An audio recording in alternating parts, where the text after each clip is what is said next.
ustedes están aquí hoy. La presencia de Dios es maravillosa.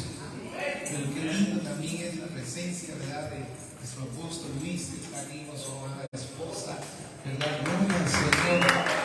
Siempre estamos orando para que también con ella, ¿verdad?, para que estuviera con nosotros. Y miren qué privilegio de que hayan aceptado, ¿verdad?, la invitación y estar aquí nuevamente en Vancouver, Washington. Y también, ¿verdad?, con los pastores que siempre hemos estado ahí trabajando en unidad.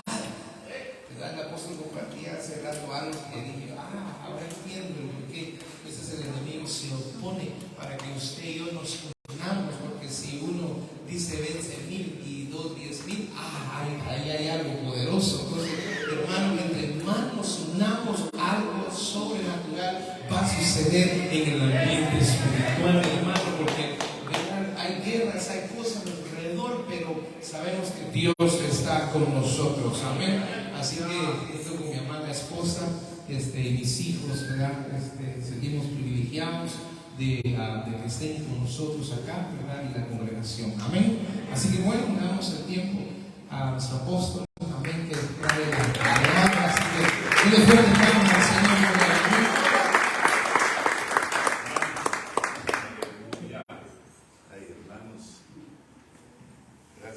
Gracias por ese recibimiento tan lindo que me dan y me motiva en cuanto al amor, el esfuerzo, y me siento privilegiado de estar aquí con ustedes y de poder darles alguna palabra de bendición. Gracias, pero recuérdense que entre nosotros solo hay uno grande. Y ese grande se llama Señor Jesucristo.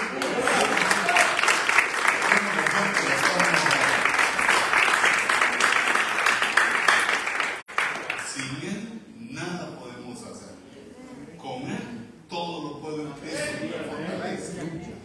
Y por Él también recibimos al Espíritu de Dios, la llenura del Señor, y también los dones lindos del Señor, como esa alabanza y adoración que le habéis presentado a su altar al Señor, maravillosa,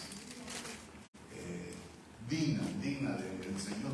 Estoy seguro, siento en mi corazón confirmarte que le has agradado con esa alabanza y esa adoración.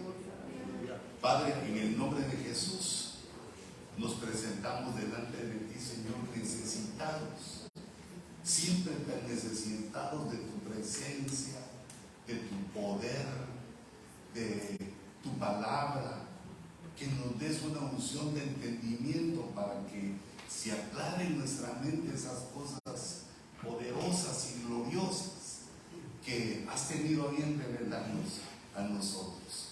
Cosas que ocultaste, Señor, a los inteligentes, a los genios, a los grandes de la tierra, se los ocultaste y nos los has dado a nosotros, a tus ovejas, porque así quisiste, así te plació, Señor, así tú decidiste darnos a nosotros. Por lo tanto, Señor, no permitas que nuestro corazón se exalte, no permitas que nuestros ojos vean más allá de lo que somos, sino que en tu humildad y en tu búsqueda permítenos encontrar las grandezas que tienes para nosotros.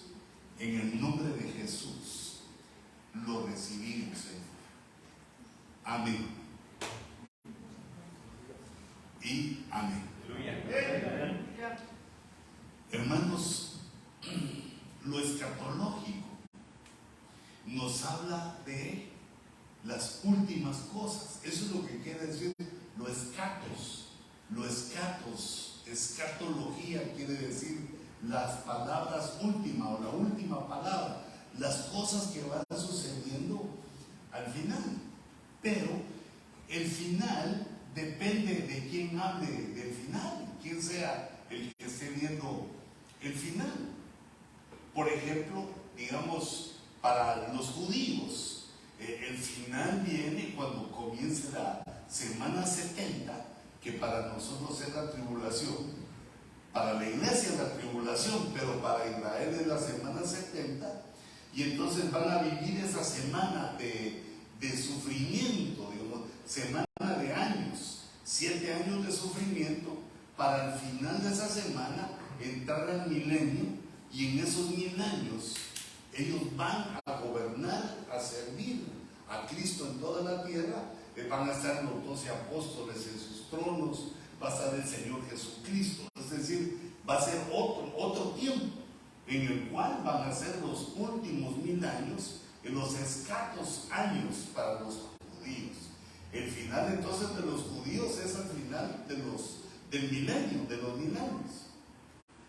Por ejemplo, el final para los inconversos es, digamos, los vivos, ¿verdad? Porque pues, cuando uno se muere hay otro final, ¿verdad?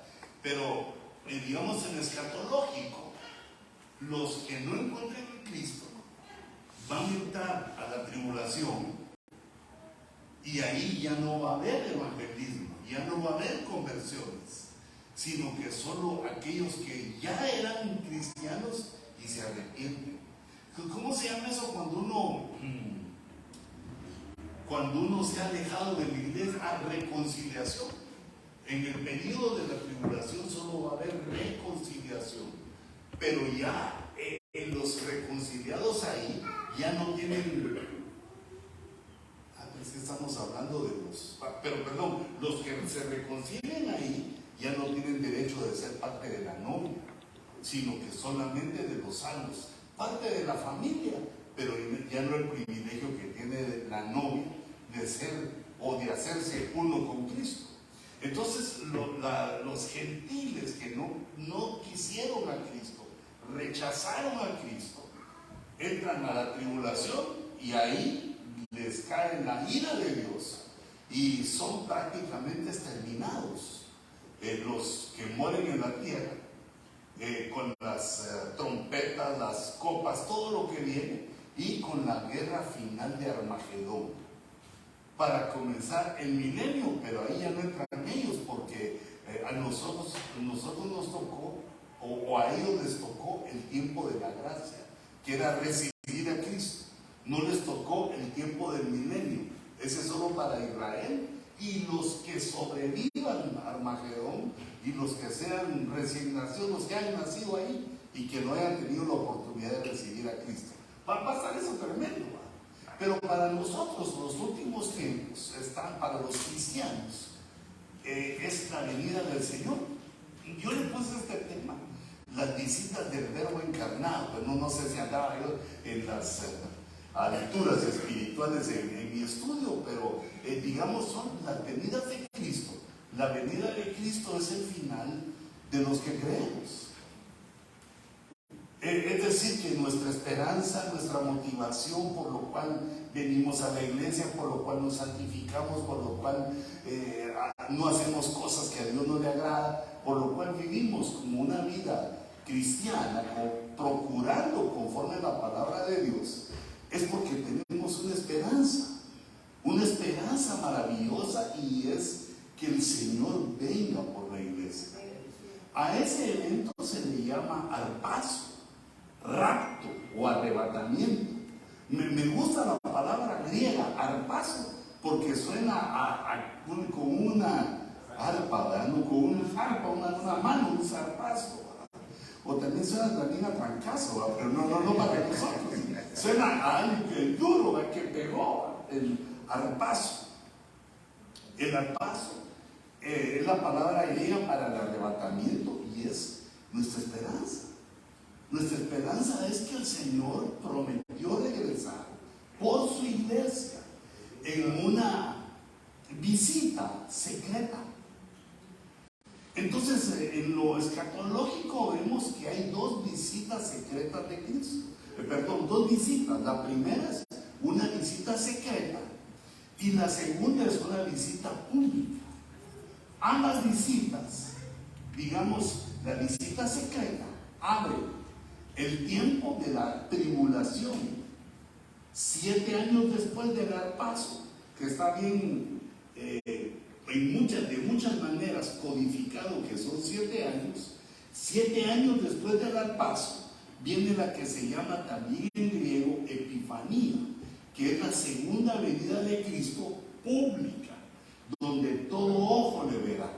En el arpazo, el Señor de Cristo solo por la iglesia nos arrebata, nos atrae a sí mismo y nos presentamos ante Él para estar en el bimá de Cristo. Nos va a juzgar en Cristo.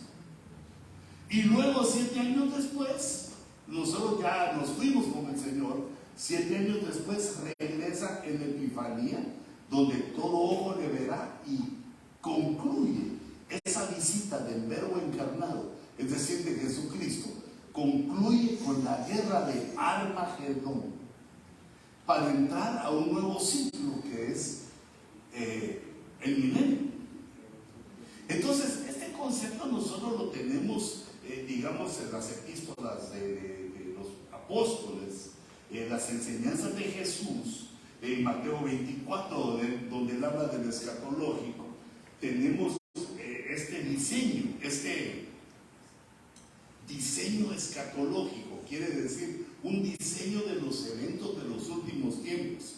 Uy, pero se me olvidó ver el tiempo. Y así como los hermanos, también soy yo peligroso, me tardo mucho, ¿verdad? Menos el de las ofrendas, no se tarda mucho. Pero quería, hermanos, pero es que cuando uno empieza a hablar, gracias, se le enciende el corazón. Pero entonces, como ese es el diseño, digamos que nos enseña en el Nuevo Testamento, pero yo encuentro un diseño que les quiero enseñar.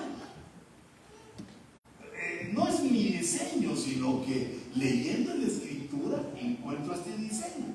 Encuentro que, vamos a ver qué orden lo puse. Estoy leyendo Apocalipsis, y encuentro esto, que a partir del capítulo 12 al 19 está ese diseño que nos lo enseñan, digamos, en las otras epístolas. Ese es un diseño, digamos, del apóstol Juan, que fue el que escribió Apocalipsis. Pero es el mismo diseño que tienen los otros apóstoles, que lo enseñan de otra manera. Digamos, es un misterio revelado, es un secreto que Dios mantuvo, digamos, en la oscuridad, y que reveló a partir de que Jesús vino, de que el Verbo encarnado se presentó en su visita dolorosa, en su visita en la cual nos sustituyó en lugar de los juicios que venían sobre nosotros por la magnitud de nuestro pecado. Nos sustituyó en la cruz, bajó a las profundidades de la tierra para pagar la deuda que cada uno de nosotros teníamos. Esa fue la venida, la visita del Verbo encarnado para pagar por el pecado y vencer al pecado, al diablo, a la muerte y a todos los males. Los venció. Y luego regresa al cielo y deja pasar un tiempo en el cual se prepara la novia, se prepara la iglesia para cuando Él regrese. Regresa en el arpazo 7 años y después de Epifanía. Y ocurre que en el capítulo 12 está la venida secreta. Está una revelación de la venida secreta con muchos detalles interesantes de cómo va a ser eso. Y luego en el capítulo 19 está la venida pública. Pero resulta que del capítulo 12 al capítulo 19 hay 7 años. O sea, ¿qué es el diseño? En el capítulo 12 aparece la venida secreta. En el capítulo 19 aparece la venida pública. Y entre esos dos hay 7 capítulos, que son como los 7 años, que son los 7 años de tribulación. Y por eso ahí los conté, puse, aquí mira, te lo vuelvo a sacar así, que se mire así, con efectos especiales. Que del 12 al 19 hay 7, que son los Ahora, lo tremendo de esto es que en el capítulo 19 aparece la Epifanía. ¿Cómo va a ser esa venida, digamos, pública, donde todos los que viven sobre la tierra van a ver a Jesús? Ahí es donde dice el coro, allá no va a haber argumento de que no, que es Buda, que es fulano, que es de esta manera, que no hay Dios. Ahí ya no va a haber argumento contra el Señor, porque todo ojo le verá. Y todo ojo es una dificultad sobrenatural, porque los que están en una parte del mundo, ¿cómo van a hacer para ver en la otra parte del mundo? Es decir, pero como poderoso es Dios para hacer eso, y nada. Entonces es un misterio esto que Dios nos lo revela en los escatos, en la palabra escatológica de los últimos tiempos. Entonces, yo no creo que puse otra cosa aquí. Sí, que en el Apocalipsis 19, cuando se revela, digamos, la venida de nuestro Señor Jesucristo, aparecen 4 aleluyas. Y yo cuando comencé en el Evangelio no me di cuenta de esto, pero la palabra aleluya, yo me imaginaba que estaba por toda la Biblia. Ay, ya me salí del ángulo aquí, perdón. Como que era una palabra así, que debía estar por toda la Biblia, ¿verdad? Y todos nosotros es una palabra que utilizamos, ¿verdad? Pasa algo bonito y aleluya. O no tan bonito y también aleluya. Entonces lo utilizamos, está en nuestro lenguaje. Pero la palabra aleluya solo aparece en los Salmos y 4 veces en Apocalipsis. Y entonces yo investigando, leyendo esto, me encontré que la palabra aleluya tiene 2 significados. Cuando la palabra aleluya aparece en los Salmos, significa gloria a Dios, porque aleluya no es una palabra terrestre, sino que algunos de todos los que fueron al cielo para ver cómo era la adoración, cómo era el templo ahí en el cielo, de plano que allá la oyeron, que los ángeles decían aleluya. Es una palabra celestial que trajo Dios, permitió Dios que viniera para nosotros. Entonces en los Salmos significa gloria a Dios. Pero los 4 aleluyas con que termina la Biblia, los 4 son cuando Jesús derrota a sus enemigos. Y entonces dice que ese, el significado de aleluya en Apocalipsis es destronando el mal. Destronando el mal. Me gustó esto. ¿Y qué otra cosa me encontré yo? Y que ahí es la batalla de Armagedón. Aquí en el capítulo 19 de Apocalipsis, pero le vamos a dar aquí una miradita, porque a eso nos invita, porque esta es nuestra esperanza maravillosa. No es la Epifanía, no. Aquí en la Epifanía, la salvación es para los que no pudieron participar en el rapto. Los que cuando sucedió el rapto fueron arrebatados. Toda la iglesia va a ser arrebatada. Los consagrados y los no consagrados. Los que engañan, los cuenteros, los mentirosos, los que no pagan las deudas. Ay Dios, ya estoy pisando callo yo. Los que pecaron. Porque recuérdense que la salvación es por fe, no por comportamiento, la salvación. Pero luego vienen las peticiones que Dios nos hace, que nos consagremos, que por el Espíritu, no por nuestra fuerza de voluntad, sino que por el Espíritu nos consagremos a Dios. Pero entonces, cuando juzgue Dios esto, nos lleva a todos, porque todos los que creímos en Cristo, y nos van a poner delante del Bimá. Luego del Bimá, como es un juicio, ahí van a salir unos inocentes y otros culpables. Pero no inocentes por buena gente, sino que inocentes porque la sangre de Cristo y el poder del Espíritu Santo los llevó a ese estado de perdón. ¿Sabes cómo me imagino yo? Que después de una santa cena, ¿verdad? Un día, un domingo de que sea del primer domingo del mes, nos tomamos la Santa Cena y levantamos nuestras manos y no nos perdonó, y el rapto, y nos vamos líquidos, perdonados con nuestra vestidura de lino fino. Pero si alguno lo agarran en pecado, cuando llegue al Dilma, ahí le va a salir. Entonces, cuando llegamos toda la iglesia al Dilma de Cristo, los que han sido perdonados, yo me quiero meter en ese jamás contigo, ¿va? Nosotros los que hemos sido perdonados y que alcanzamos pues, ese nivel de obediencia para Dios, seguimos y viene el rapto. El rapto es después del tribunal de Cristo. Viene el rapto y nos vamos para el cielo, para ir las bodas del Cordero. Pero los que no regresan, tienen que regresar a enfrentar al anticristo, y entonces van a estar esos 7 años que van a ser durísimos, esos 7 años con los juicios, la ira de Dios, la ira del Cordero, la ira del Espíritu, la ira del diablo, las iras sobre la tierra.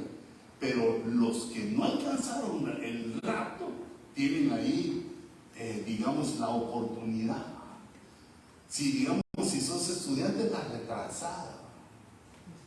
¿Verdad? Si es con tu esposa, es que te da la segunda oportunidad. Le rogaste y le pediste la segunda oportunidad. Entonces, lo interesante de esto, que es mucho, es porque es la esperanza, es a lo que nos llamaron. No nos llamaron a estar peleándonos, no nos llamaron a estar criticando, no nos llamaron a juzgar a nosotros, sino que a prepararnos, porque vamos a participar en esto. Entonces, les quito mi dibujito, y entonces veamos cómo nos explica el Señor de una manera profunda en estos eventos escatológicos, los eventos últimos para la iglesia. ¿Cuáles van a ser esos eventos donde termina la época de la gracia? Entonces, en el capítulo 12, mira, para que captemos bien esto, ¿qué es el significado? Yo les voy a ir subrayando los personajes. ¿Quiénes son los personajes? Para que vayamos. Ya me salió otra vez la voz. Es que perdón, es que así los miro mejor. ¿Quiénes son los personajes? Y cómo vamos entendiendo las cosas que suceden. Entonces Apocalipsis 12 empieza con una gran señal. Una señal en el cielo. Pero no es una señal cualquiera. Es una gran señal. Y que aparezca en el cielo quiere decir que muchos lo va a ser observable. Va a ser visible. Aún para los que estén sobre la tierra. Porque esta señal que aparece en Apocalipsis 12 es el rapto. El rapto también lo van a saber los impíos. Lo van a saber, todos lo van a saber, que dónde están los que se fueron.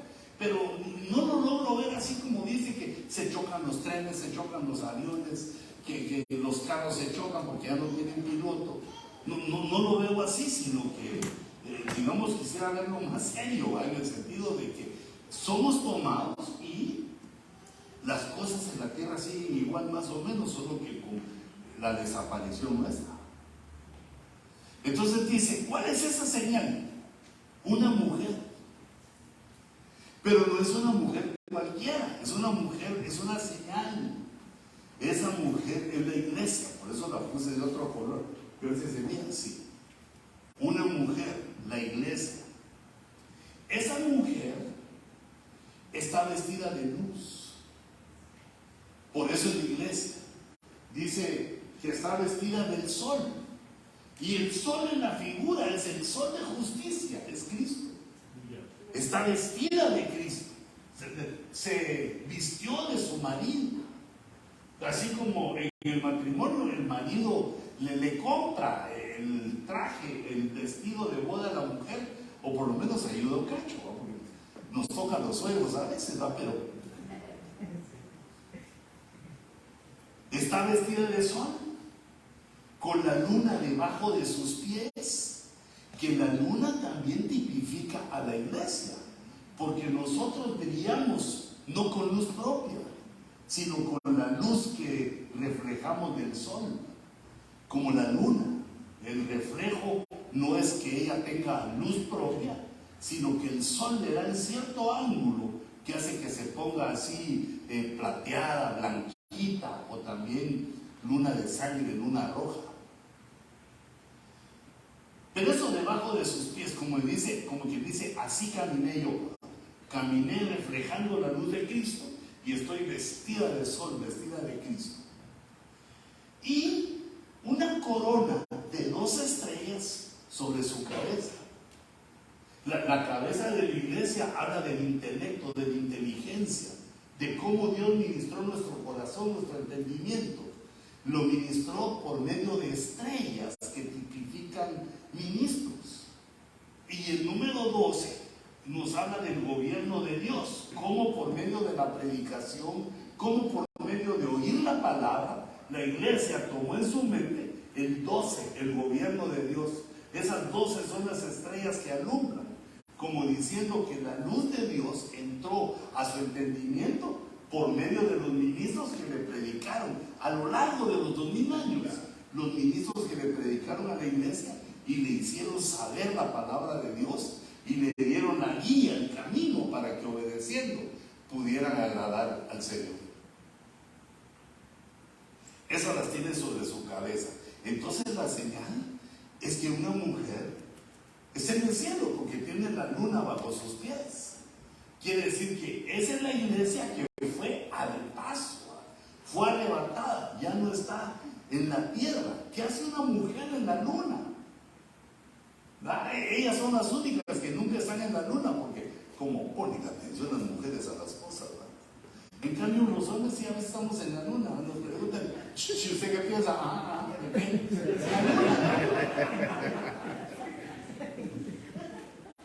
pero las mujeres tienen esa, que son tremendas, como dijo aquel psicólogo, yo no sé si tiene razón, pero no lo puedo negar, que usan el hemisferio derecho e izquierdo a la vez. Digo yo, por eso pueden ver la novela, hacer el almuerzo y todavía sí cuidan al nene moviendo la luna. En cambio, un hombre con 2 cosas se ataranta. Espérate, primero voy a hacer esto y después lo otro. Entonces, hijitos, esta mujer no es como una mujer de nosotros, no es humana, sino que representa a la iglesia que es arrebatada a los aires, porque así es como está dicho, así es como está enseñado en las otras epístolas, que nosotros somos levantados y nos encontramos con Cristo en los aires. Y así como está esta mujer ahí, vestida de Dios, pero anda allá en los aires con la luna bajo sus pies. Pero miraste otro punto. Estaba encinta y gritaba, estando de parto y con dolores de alumbramiento. Entonces aquí el personaje que tenemos en esta figura es la iglesia de Cristo, llena de luces celestiales, pero embarazada y con dolores de parto. Eso quiere decir, en los dolores de parto, quiere decir que estamos frente al tribunal de Cristo sufriendo. Porque cuando uno va a un tribunal, tiene miedo. Puede ser que lo manden al bote a uno ahí por cualquier error que uno cometa. Entonces los dolores de parto significan que la iglesia está en angustia, está angustiada, porque está siendo examinada y juzgada por el Señor Jesucristo. Porque, hermanos, eso no va a ser nada más así que, no, Señor, perdóname, es que eso era poquito, perdón. No, ahí es como en una corte. Todo lo que uno ha hecho, te lo sacan y el juez no tiene piedad. El que la hace la paga. Entonces ahí es la iglesia en la angustia de ¿qué es lo que va a suceder? Y luego vemos en el siguiente verso otra señal, una segunda señal, pero que tiene conexión. Entonces apareció otra señal en el cielo. He aquí un gran dragón rojo. Ese es el segundo personaje. El primer personaje es la mujer, que es la iglesia. Y el gran dragón rojo, pues no tengo mucho que decir, es que es el puro diablo en traje de baño. He aquí un gran dragón rojo. Pero mira cómo era, no era un animal como el de la naturaleza, que nosotros conocemos, sino que era con 7 cabezas y 10 cuernos. Y sobre sus cabezas habían 7 diademas. Las diademas quiere decir coronas. 7 cabezas coronadas y 10 cuernos. En las 7 cabezas habían repartido 10 cuernos. 10 cuernos. Y era rojo la bestia esta. Otro detalle, su cola arrastró la tercera parte de las estrellas del cielo y las arrojó sobre la tierra. Las estrellas del cielo son ministros, como les decía. Las estrellas del cielo caídas, aparece la tercera parte en la cola del dragón y 12 estrellas aparecen en la corona de la mujer. O sea que las 12 en la corona de la mujer son ministros que soportaron la prueba y no cayeron. Y los que lleva el diablo, el dragón rojo en la cola, son ministros caídos. Dice, y su cola arrastró la tercera parte de las estrellas del cielo y las arrojó sobre la tierra. Se viene a la tierra en esos 7 años, porque en el arpazo comienzan los 7 años. Se viene ese montón de caídos, esas estrellas caídas. Y el dragón, fíjate, seguimos con ese dragón, se paró delante de la mujer. Ahí están los dos personajes, que estaba para dar a luz. A fin, la meta, lo que quería el dragón rojo, era devorar a su hijo cuando ella diera a luz. Entonces, el tercer personaje que aparece en esta señal, en estas dos señales unidas, para que lo vayamos entendiendo, es parte de la iglesia, porque es hijo de la mujer que tiene dolores. Así se entiende, ¿verdad? Cuando nace el hijo de una mujer, pues ese hijo sale de sus entrañas. Ahí estuvo meses, ahí fue su primera cuna, ahí fue engendrado, ahí creció y ahí es parte de la mujer. Hasta hay que cortar el cordón umbilical porque está atado a su madre, está atado a la mujer. Entonces el tercer personaje es el hijo. Este es un hijo misterioso, profundo. Pero vamos a ver qué más dice del hijo. En el verso 5 dice: y ella dio a luz un hijo varón. Entonces recordemos de los personajes, ¿verdad? La mujer está que le duele, porque la mujer que es la iglesia está en el tribunal de Cristo, en el bimá de Cristo. Ahí está dando cuentas. El diablo está esperando, el dragón rojo está esperando que nazca el hijo, como estén los dolores, que nazca el hijo para devorar. Y ella dice, dio a luz un hijo varón que ha de regir a todas las naciones con vara de hierro. Y su hijo fue arrebatado hasta Dios y hasta su trono. Ahí está la palabra arrebatamiento, ahí está la palabra arpazo. Su hijo fue arrebatado hasta Dios y hasta su trono. Entonces aquí en el versículo 5 hay una cosa bien maravillosa y profunda que ha, atolondrado a muchos estudiosos, y que gloria a Dios que nos lo ha revelado a nosotros. Porque el primero es un hijo, bueno, el diablo se lo quiere comer, pero el primero es un hijo que va a regir a todas las naciones con vara de hierro. Entonces, si va a regir a todas las naciones con vara de hierro, se queda en la tierra. Y el otro hijo es arrebatado, es decir, se va. Y entonces, no es el mismo.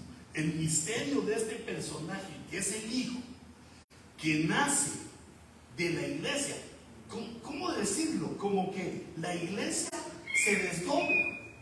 Porque te das cuenta que, digamos, nosotros ahorita somos la iglesia, pero adentro de la iglesia estamos los ministros, están los consagrados y también los no consagrados. Hay tres tipos.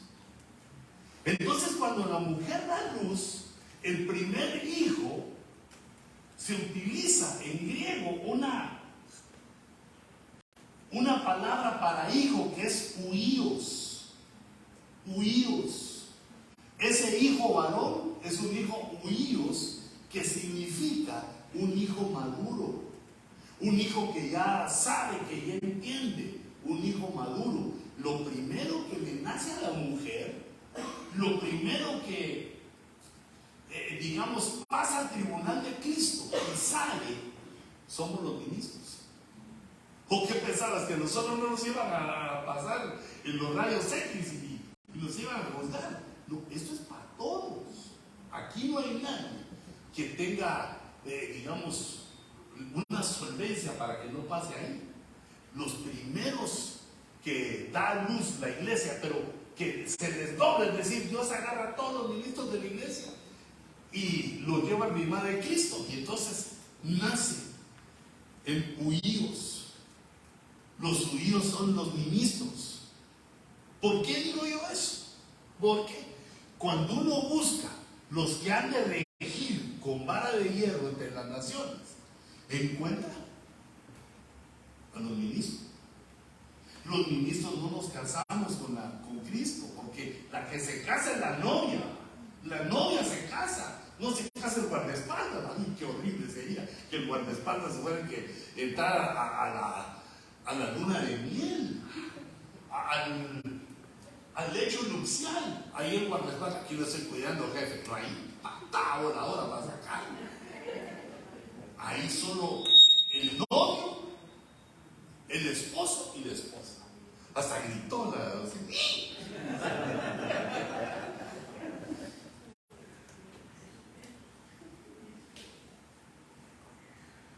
Y su hijo, cuando dice este hijo, ahí ya no utiliza la palabra huíos, sino tecnón. En griego, tecnón es un hijo que no es maduro, ya está grandecito, pero que no ha terminado de madurar. Y esa es la novia. Quiere decir que en el momento del bautismo de Cristo se desdobla la iglesia, queda la mujer, el hijo varón, que son los ministros, el huíos, y el hijo tecnón. Se divide, pero está mal decir dividir, sino que se desdobla. Como te decía, es la figura exacta de lo que pasa cuando una mujer da luz. El hijo, mientras está en su vientre, es parte de ella, se alimenta de ella, vive por ella, con su calor, con sus cuidados. Pero cuando se da luz, se desdobla, ya es otra vida. Pues ya afuera es, bueno, también adentro es otra vida, pero ya tiene otro destino, porque va a ser cortado del cordón y entonces va a vivir su propia vida. Yo le he llamado así un desdoble.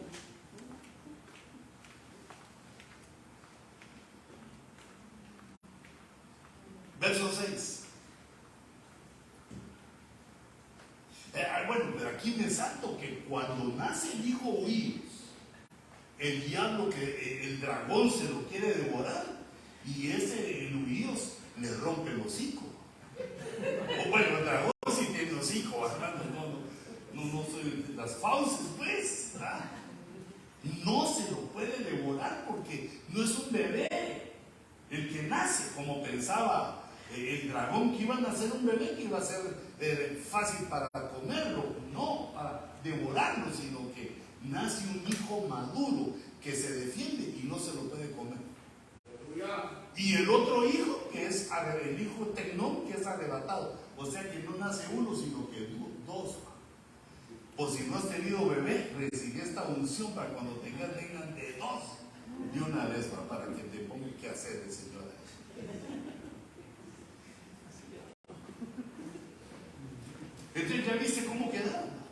se desdobló. El hijo varón quedó ya aparte. Una de sus funciones va a ser que va a gobernar con vara de hierro en el milenio a las naciones. El otro, el hijo Temnón subió, fue arrebatado. La iglesia es la que sufre o la que vive el arpazo, se la lleva a las bodas.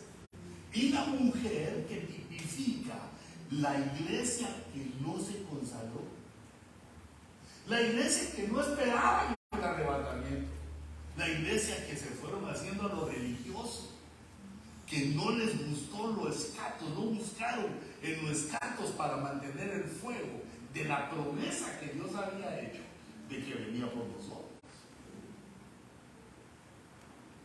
Entonces esa iglesia es la mujer que después de dar a luz se desdobló, sacó a los ministros y sacó a los consagrados, y ella se regresó, dice, y la mujer huyó al desierto, donde tenía un lugar preparado por Dios para ser sustentada ahí por 1260 días.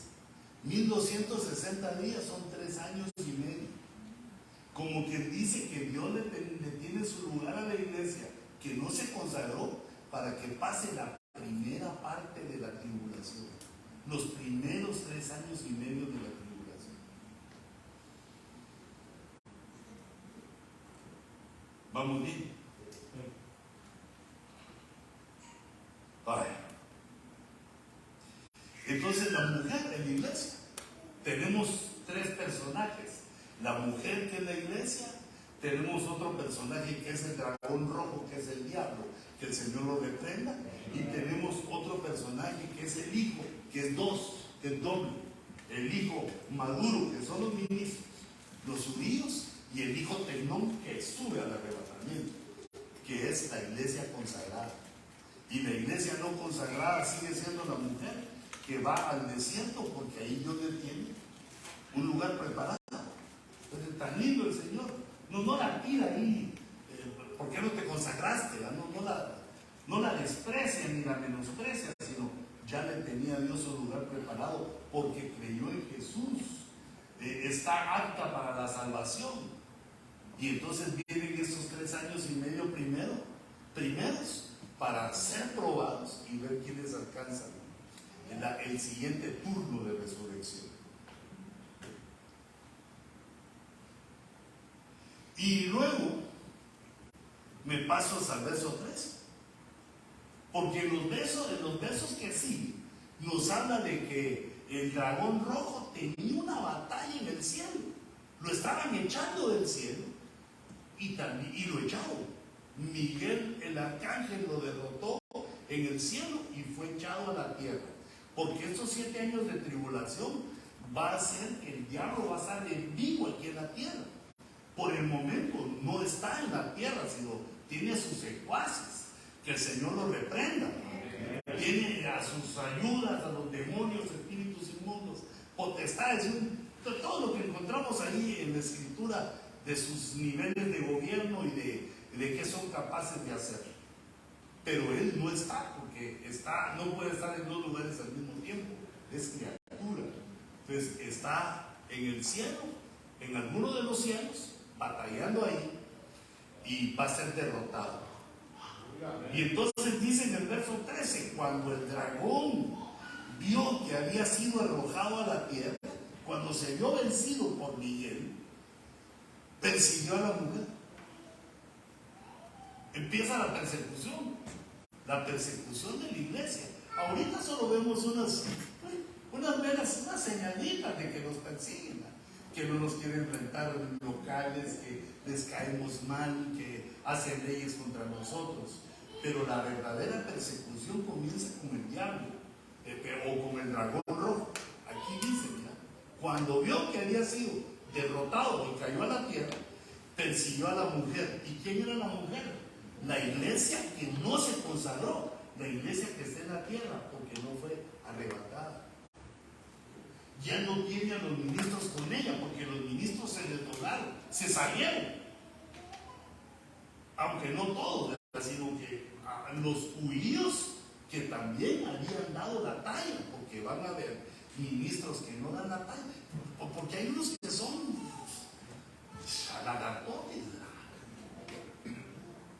Hay unos que no tienen el llamado y que se metieron. Bueno, hay tantas cosas. Mi papá me decía, mi hijo, de todo hay en la viña del Señor. Es mi papá. Este hombre sí que me predicaba ya hace chiquito. Pero esto no lo podemos juzgar nosotros. Yo lo que sé es que hay porque lo miro en la Biblia. Pero resulta entonces que como existen, no van a pasar en el tribunal, no van a participar como eludidos, sino que se regresan con la novia, con la iglesia que no alcanzó la talla, con la mujer, se regresan a la tierra y tienen que pasar aquí la tribulación. Depende. Por eso, hijitos, no solo es de decir que uno, pues es pastor, my baby pastor. No. Bueno, está bien que nos digan así, que te quieran y que los quieran, está bien, pero este no es el meollo, sino que el punto es cómo estamos delante del Señor. Por eso, hermanos, entre nosotros, la mentira, el engaño, los cuentos, el adulterio, esas cosas no deben de existir entre nosotros.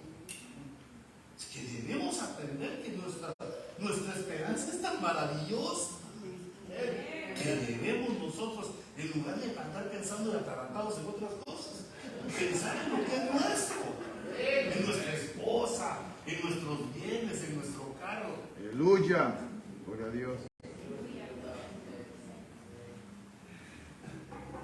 Sigo viendo el carro de los hermanos, porque aquel tiene y yo no. Trabajamos duro. Hermanos, cuando uno no tiene, ¿qué hace?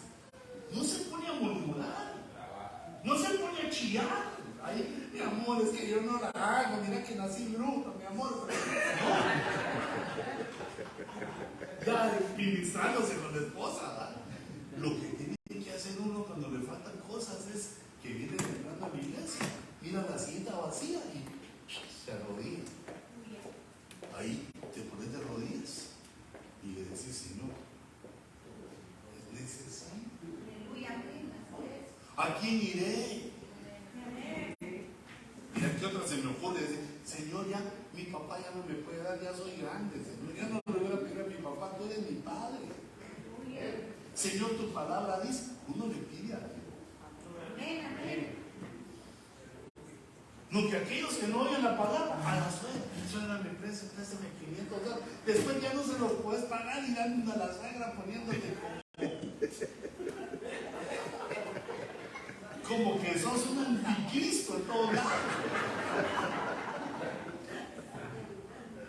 No prestemos dinero, pedir a Dios. Y también, como dijo un hermanito bien ahí, chambeaba. Bueno, pero fíjate, eso no es lo que quiero seguir con eso, porque si no me mata.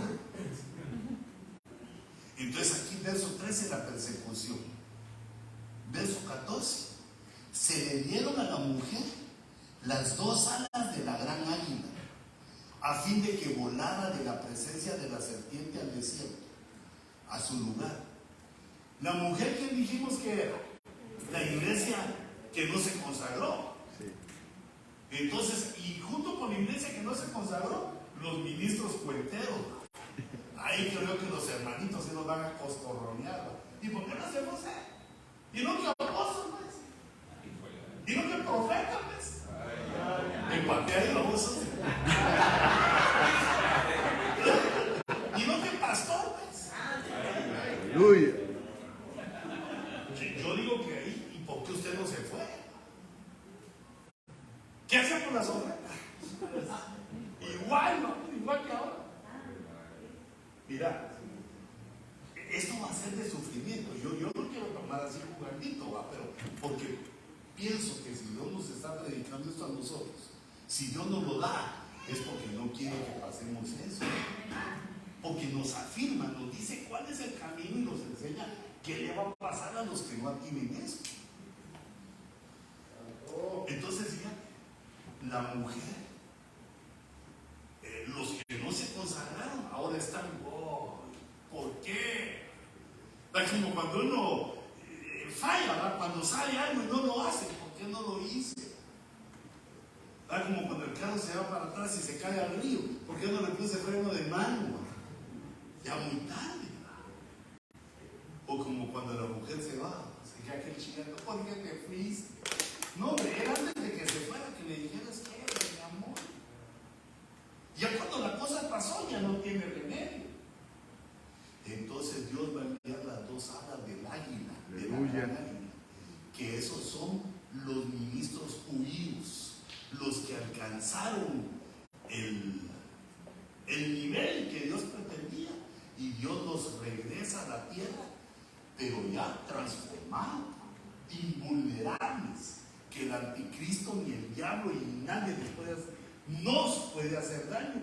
Nos regresa para que nosotros ayudemos a la iglesia que se quedó.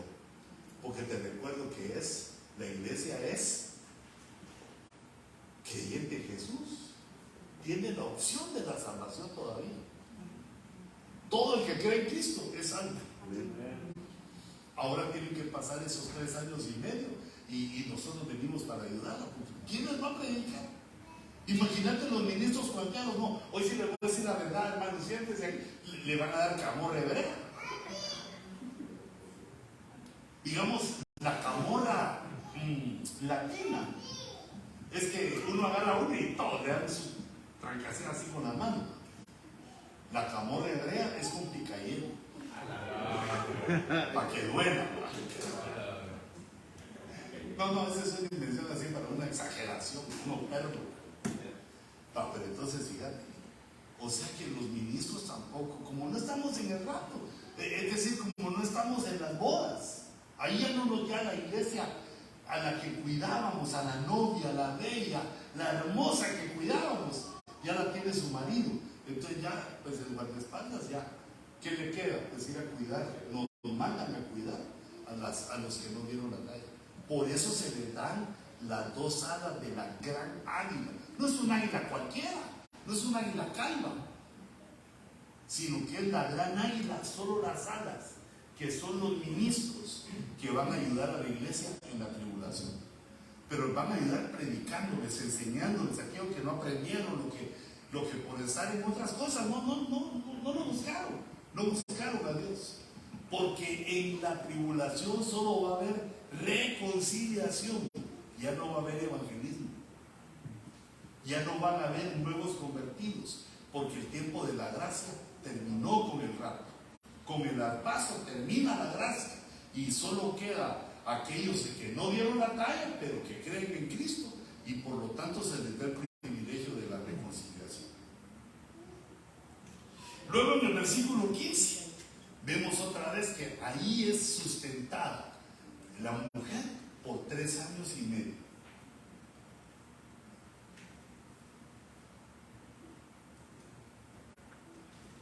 Y la serpiente, mira lo que hace contra la mujer. Y la serpiente, que es el dragón rojo, arrojó de su boca tras la mujer un misil, un proyectil para destruir a la mujer, a la iglesia en la tierra. El misil era agua, como un río, para hacer que fuera arrastrada por la corriente. Pero esta agua no se refiere al H2O, al agua que tomamos, sino que en la Biblia el agua tipifica palabra, una enseñanza. Pero aquí, como sale de la boca de la serpiente, vemos que es una enseñanza venenosa. Vemos que son doctrinas falsas que salen tras la mujer, porque la mujer en los 3 años y medio o en los 7 años tiene que consagrarse. Y para consagrarse necesita la palabra viva de Dios, el rema, que las alas le están proporcionando. Entonces la serpiente les envía una gran cantidad de doctrinas falsas, agua como un río, para hacer que se la lleve la corriente, para que no pueda permanecer de pie, sino que esos engaños la pasen arrollando, la boten, la destruyen. Pero no no lo logra, porque en el verso 16 dice, pero la tierra ayudó a la mujer. La tierra. La tierra puede significar el planeta o los habitantes de la tierra. Ayudaron a la mujer y la tierra abrió su boca y tragó el río que el dragón había arrojado de su boca. Que a mí se me imagina como que los moradores de la tierra son los que agarran esa doctrina, se la beben, se beben esa doctrina, porque todos ya están condenados. Y la mujer sale ilesa porque ya no se beben las doctrinas falsas, sino que se lo beben los impíos. Mira todo lo que enseña aquí de cómo va a ser esa situación. Y el verso 17, ahí termina el capítulo 12. Dice, entonces el dragón se enfureció porque la mujer no agarró las doctrinas falsas. Esa corriente de agua no le hizo daño. Entonces el dragón se enfureció contra la mujer y salió para hacer guerra. Primero fue persecución. En los 3 años primeros fue persecución. Ahorita le declara la guerra contra el resto de la descendencia de ella. ¿Ya? Aquí se puede ver que la mujer está tipificada, los que quedaron, el resto de la descendencia. ¿Por qué el resto de la descendencia? Porque había tenido 2 hijos. Descendencia igual a hijo. ¿Y cuál era el resto de la descendencia de ella? Pues los que estaban buscando la consagración en los momentos de la tribulación. Salió para hacer guerra contra el resto de la descendencia de ella. Mira quiénes son los que guardan los mandamientos de Dios. Antes no los guardaban, ahora se andan bien guardaditos y tienen el testimonio de Jesús. Porque Dios, hijitos, no puede ser burlado. Dios no puede ser engañado. Aleluya, gloria a Dios. A nosotros sí nos engañan, pero Dios no. Dios sabe lo que hay.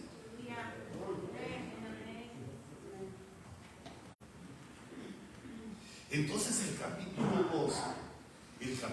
12, que como decíamos habla del gobierno de Dios, el número 12 habla del gobierno de Dios, que es un nivel que Dios espera que nosotros alcancemos, que seamos gobernados por la palabra de Dios. Y al ser gobernados por la palabra de Dios, quiere decir que uno obedece lo que le enseña la Biblia. Pero eso no es fácil. Digamos, ahí anda uno, hermanos, el 6º mandamiento dice, no cometerás adulterio. Por favor, hermanito, hombre. ¿Y qué me va a pasar? Te vas a tener que hacer tu mujer. Esa es una de las cosas que va a pasar. Pero, digamos, decirle, hermano, no hay que robar. No robemos. No hagamos negocios ilícitos. Portémonos fielmente, portémonos. Y ahí muchos no escuchan. Hermanos, diezmen. No escuchan. No oyen. Pero como te digo, eso no quita que crean en Jesús y que vayan a tener esta oportunidad. Pero en este tiempo de la tribulación se van a portar de bien. Yo me imagino que esa gente que esté ahí va a decir, se va a recordar de que estuvieron en el tribunal de Cristo. Porque en el tribunal algo tenemos que ver sobrenatural. Si ya me perdí el tribunal, no me lo puedo perder ahora. Entonces guardan los mandamientos de Dios y tienen el testimonio de Jesús. O sea que siguen siendo cristianos bajo una persecución. No quieren la persecución, sino que es la guerra. Entonces pasan estos 7 años y viene la venida gloriosa. Quiero ver cómo voy con el tiempo. Ya vieron que contrapase. ¿Cuánto llevo ahí en tu aparato ese? No dice. No dice que tú dijiste. Es que vi la hora, pero la vi como ver llover. Ni me quedó.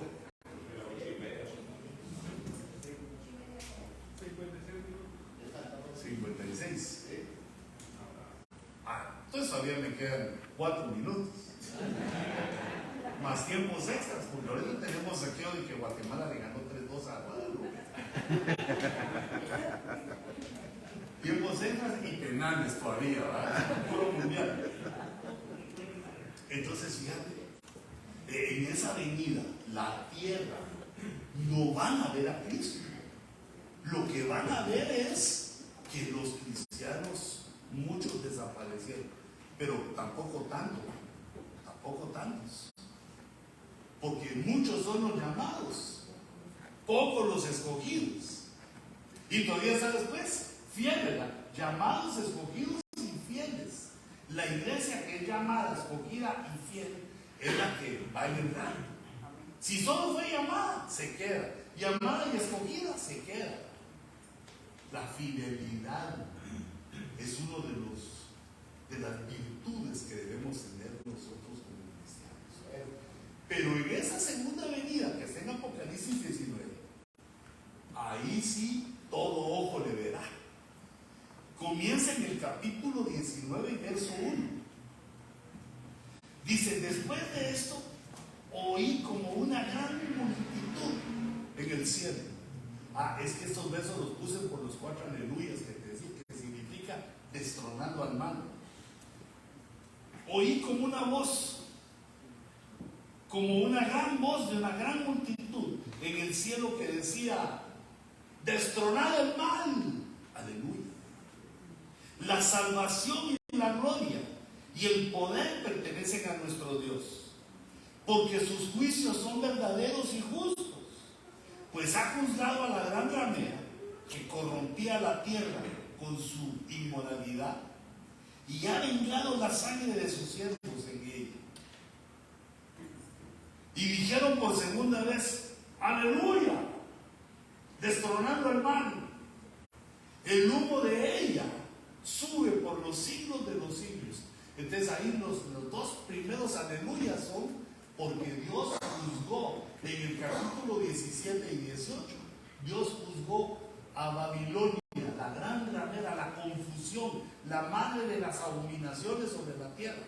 La juzgó y entonces las criaturas gritan aleluya, destronando el mal. Verso 4. Y los 24 ancianos y los 4 seres vivientes se postraron y adoraron a Dios que está sentado en el trono y decían: amén, a lo que habían dicho aquellos, ¿verdad? Le habían dicho: el humo de ella sube por los siglos de los siglos. Amén, dijeron los ancianos. Aleluya. Dios está destronando el mal, porque el mal llega a entronizarse, como lo vemos ahora, que se está entronizando, llega a ser el mal el que gobierna, hasta que el Señor le cae ahí en el año 7, después del arpazo. 7 años después es destruido el mal. Pero mira también esos 24 ancianos. Solo dice amén. Lo que dijeron aquellos, amén. Aleluya. Pero luego aparece el tercero. Y oí como la voz de una gran multitud, como el estruendo de muchas aguas, y como el sonido de fuertes truenos que decía: aleluya, porque el Señor nuestro Dios Todopoderoso reina. Ese es el tercer aleluya. Ahora, mira, aquí hay algo importante. Nosotros nos acercamos a este momento cuando alabamos a Dios, porque es la voz de muchos. Por eso Dios nos pide que nos congreguemos, porque cuando nos congregamos hacemos parecer esto. Mira que la voz de una gran multitud, como el estruendo de muchas aguas, cuando todos estamos cantando al unísono. Y después también cuando cantamos un cántico nuevo, cuando cada quien empieza a decirle las cosas sublimes que se le vienen al corazón a Dios, se oye como un estruendo de muchas aguas. Aleluya. Porque Dios, hermanos, nos trae al culto para entrenarlo. No nos trae solo para que nos, oh hermano, Dios le bendiga, hermano, aleluya, de su ofrenda, hermano. No, eso también, pero nos trae para entrenarnos, porque Jehová de los ejércitos busca adoradores. Adoradores.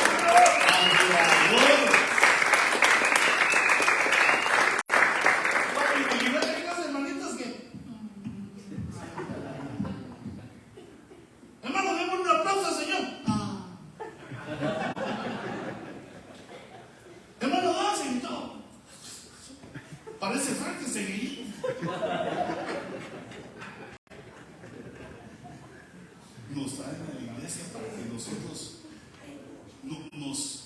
nos quitemos nuestras vergüenzas, nuestros complejos y podamos adorar a nuestro Dios con libertad.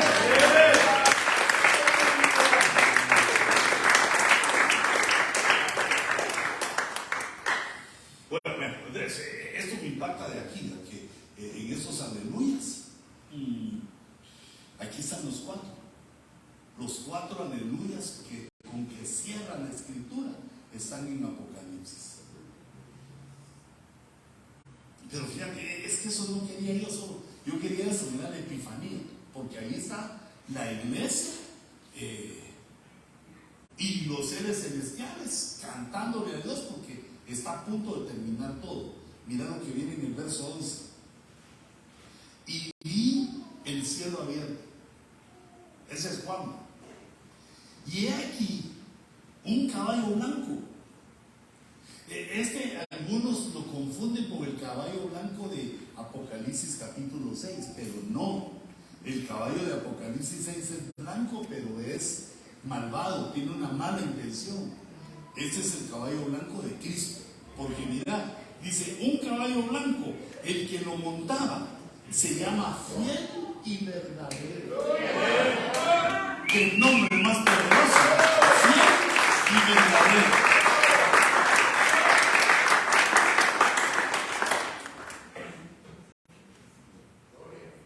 Y sus características son: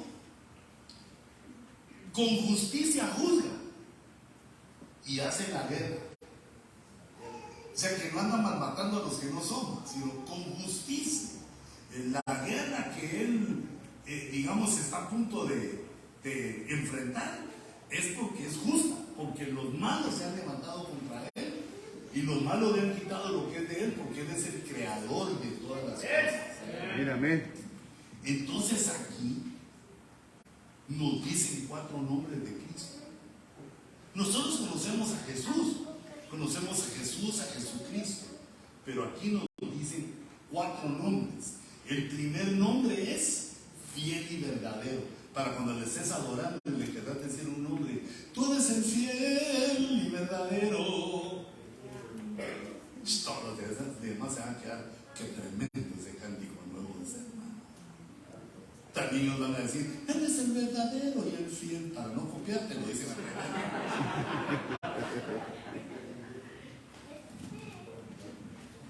Entonces vio Juan cómo venía ese trote, el caballo blanco, y uno que lo montaba. Mira cómo era. Sus ojos son como una llama de fuego. El ojo rojo. Así se llama mi programa escatológico. El ojo rojo. Pero yo te recomiendo que veas el programa El Reloj de Dios, que todos los domingos en la tarde nos saca el apóstol Seca. Está de lujo. Sus ojos son una llama de fuego. Y sobre su cabeza hay muchas diademas. ¿Te acuerdas del dragón? Tenía 7 cabezas y 7 diademas. Cristo es una cabeza y muchas diademas, muchas coronas. ¿Te acuerdas que había un coro que antes decía así? Eres coronado con muchas coronas. No, ya está muy viejito ese coro. Se me vino ahorita que eran los que cantaban cuando iba al Mix Central. Ahora soy de Ebenezer. Sobre su cabeza hay muchas diademas. Mira, y tiene un nombre escrito. Mira el segundo nombre. Tiene un nombre escrito que nadie conoce, solo él. Por eso es que nosotros cuando hablamos de Jesús, decimos en el nombre de Jesús, no en el nombre de Jesús. ¿Te das cuenta? En el nombre de Jesús quiere decir el nombre que él tiene, que es secreto, que nadie lo sabe todavía. En el nombre que es sobre todo nombre, en el nombre que tiene Jesús, en ese nombre Aleluya. con autoridad. Pero es el nombre de Jesús, aunque te cueste un poquito más, ¿verdad? Porque el nombre de Jesús lo decís rápido. En el nombre de Jesús, para que los demonios se queden sordos cuando oigan esa palabra y sepan que tienen que obedecer. Entonces, no solo se llama fiel y verdadero, sino que tiene un nombre. Cuando viene a la tierra, tiene un nombre, lo saben todos, que nadie lo conoce, solo Él. Y Él, porque es Dios, el Dios conoce todo, solo Él lo conoce. O sea que lo conoce el Padre, el Hijo y el Espíritu Santo, nadie más. Y está vestido de un manto empapado de sangre. Que este manto empapado de sangre nos recuerda la obra del Redentor.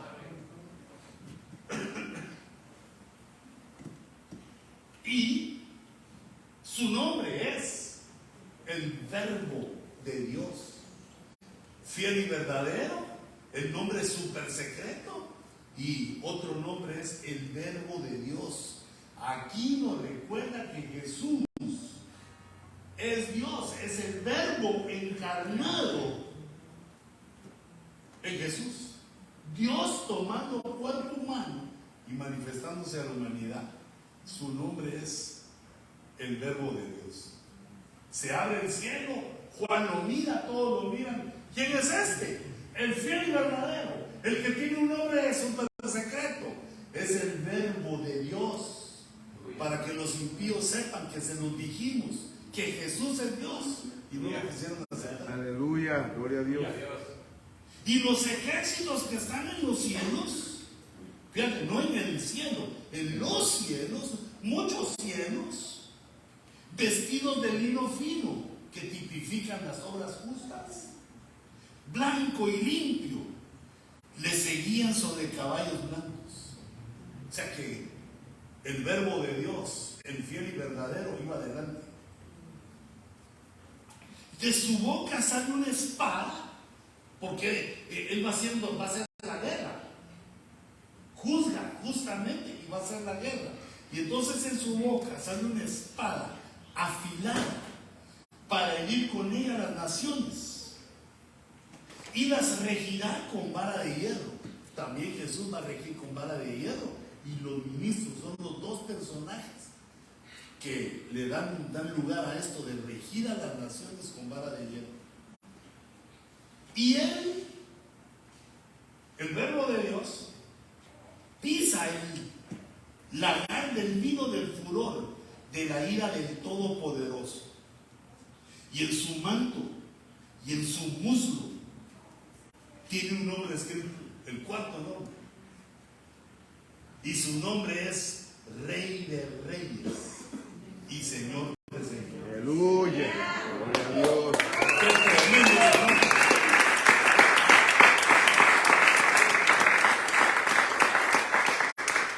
Es el nombre de su padre, que también Jehová de los ejércitos es conocido en el Antiguo Testamento como Rey de Reyes y Señor de Señores.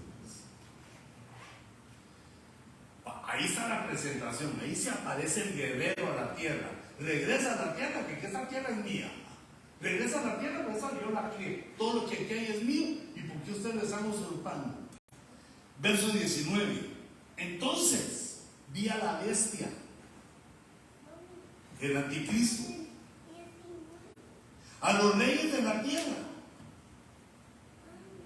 Todos se ha sumido en el mal.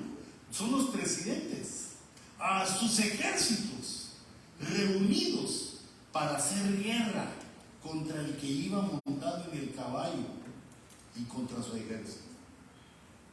¿Qué te parece esa locura de la humanidad que se enfrenta a Dios, al Cordero? Bueno, solo que ahora no viene como Cordero, sino como el león de la tribu de Judá.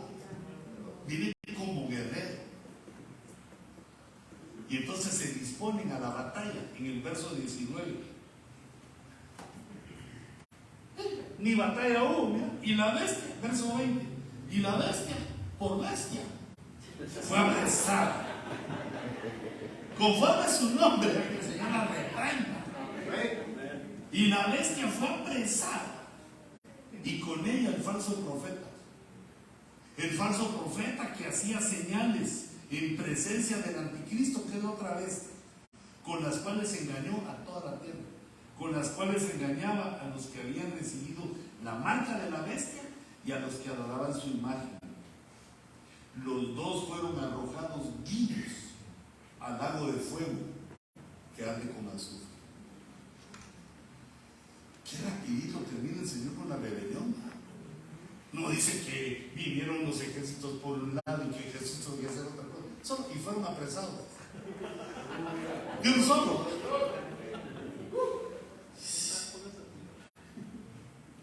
Porque Él dice de sí mismo que con justicia hace la guerra.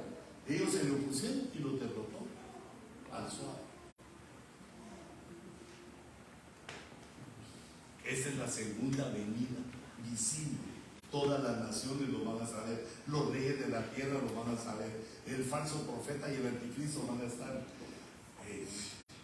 en la cúspide del gobierno mundial, en el nuevo orden mundial. Pero nuestro Señor los va a derrotar. Y nosotros tranquilos, porque vamos a estar en otra situación. Esa guerra es para destruir a los que se opusieron al Señor. Qué tremendo error del humano. No aceptar la palabra de verdad de la Escritura. Oponerse al único Dios. Y este es el resultado. Este evento de la guerra de Armagedón, que es esta última, es la guerra de Armagedón, da lugar al principio del milenio. Pasan algunos otros eventos que están descritos con el profeta Daniel, y en otras partes pasan otros eventos, pero ya no tienen la importancia de esta, que la guerra es perdida por los enemigos de Dios, y entonces Dios pone. Nadie se puede oponer con vara de hierro. Vara de hierro quiere decir que el que se opone lo transasea, lo quitan, lo eliminan. Con vara de hierro implanta el nuevo trato que Dios le ofrece a la humanidad que sobreviva a todo esto, que es el milenio, gobernando en la tierra Cristo mismo, con los apóstoles del Cordero en tronos, y también los ministros del Espíritu Santo con vara de hierro, ministrando en el mundo en el milenio. Pero nosotros no estamos llamados para eso, sino que estamos llamados para el rapto. Nosotros debemos prepararnos para el rapto, porque es la palabra última, es el escatos palabra para nosotros. Si se nos pasa esa cita, nos va a tocar sufrir y hasta perdernos. Pero en cambio ahora tenemos la paz, tenemos nuestro trabajo, tenemos nuestra esposita que nos espera en casa, tenemos todas las cosas, hermanos, para poderle serle fiel a Dios. Amén. Pónganse aquí un momentito. No me gusta el fin, fíjate, porque no me gustan los fines, me tengo que ir.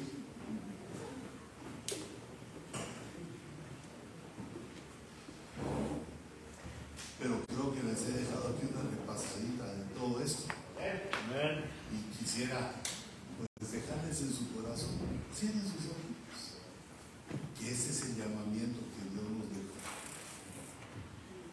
Nos predestinó, nos escogió desde antes de la fundación del mundo, para que por medio de la fe fuéramos salvos, y para que por medio del Espíritu alcanzáramos la consagración, no por medio de nuestra voluntad, de la voluntad de nuestras obras, sino por el Espíritu. Cierra tus ojitos.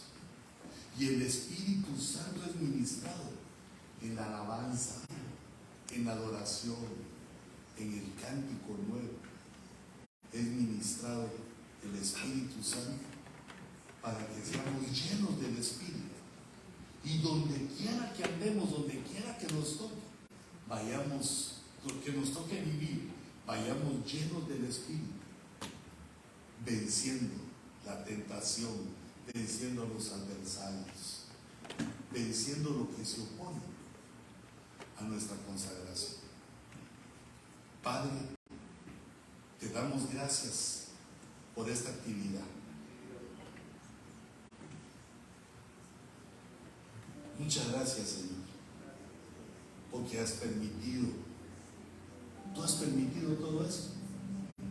Nos has dado el lugar, la fuerza, el deseo, el carro, la gasolina, el dinero, todo tu presencia. Señor, considera